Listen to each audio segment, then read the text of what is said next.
దేవుని యొక్క సన్నిధిలో ప్రభువా నీ చిత్తం ఏంటయ్యా అని కనుక్కొని నువ్వు చేసే ప్రతి పని it will be A success in your life.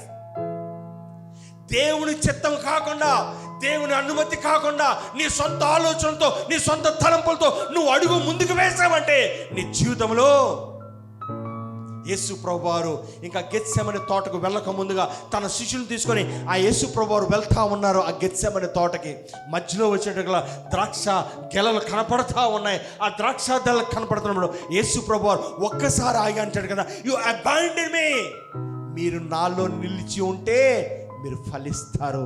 మీరు ఫలించాలంటే మీరు నాలో నిలిచి ఉండాలి. యోహాను సువార్త 15 నుంచి 11 వరకు మీరు చదివినట్లయితే 11 సార్లు అది రాయబడి ఉంది. మీరు నా యందు నిలిచి ఉన్న ఎడల, మీరు నా యందు నిలిచి ఉన్నట్లయితే, మీరు నా యందు నిలిచి, ఇఫ్ యు అబాండన్ మీ,